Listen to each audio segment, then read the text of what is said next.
తిరుచానూరు శ్రీ పద్మావతి అమ్మవారి కార్తీక బ్రహ్మోత్సవాలలో 6వ రోజైన మంగళవారం రాత్రి అమ్మవారు శ్రీవారి బంగారు పాదాలు ధరించి గరుడ వాహనంపై భక్తులకు దర్శనమిచ్చారు. అశ్వాలు, వృషభాలు, గజాలు ముందు కదులుతుండగా మంగళ వాయిద్యాలు, భక్తుల కోలాటాల నడుమ ఆలయ 4 మాడ వీధుల్లో అమ్మవారి గరుడ వాహన సేవ ప్రారంభమైంది. భక్తులు అడుగడుగున కర్పూర హారతులు సమర్పించి అమ్మవారిని సేవించుకున్నారు.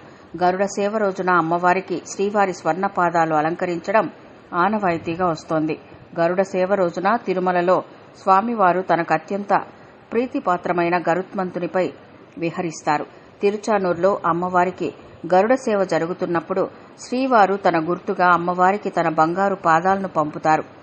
గరుడు నిత్యసూరులలో అగ్రేసరుడు.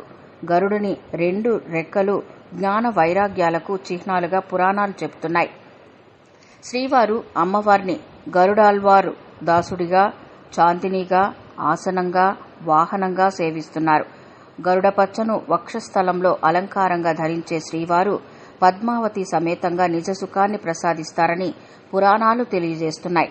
జ్ఞాన వైరాగ్యాల్ని ప్రసాదించే గరుడ వాహన సేవలో అలమేలు మంగమ్మ ఆమెను దర్శించి సేవించిన వారికి మోక్షం లభిస్తుందని భక్తుల విశ్వాసం.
ప్రతి విష్ణువాలయాలలో నీవు సాధారణంగా దర్శనమిస్తూ ఉంటావు.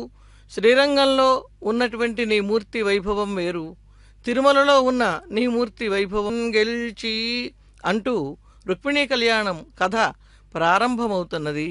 నీవు సామాన్యుడివి కాదు, బాగా చక్కగా ఆకాశంలో విహరించేటటువంటి 2 రెక్కలు ఉన్నటువంటి ఆచార్యుడు.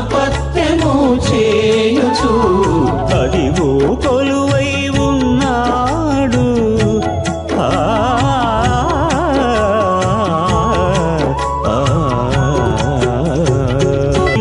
వెన్నెల పూలదండ రమరా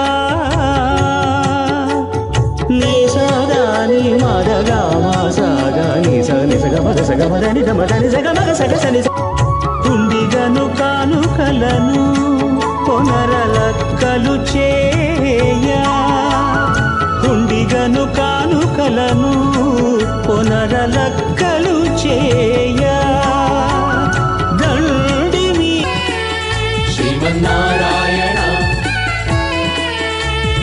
నారాయణ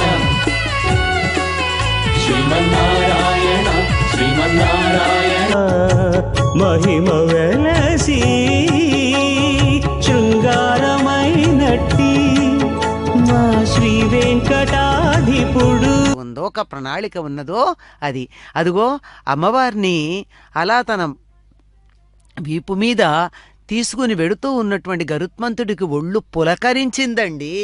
ఆ పులకకి ఒక్కసారి చూసారా ఎలా కదులుతున్నాడో. ఆ పులకకి ఆయన కదిలేటప్పటికీ అమ్మవారు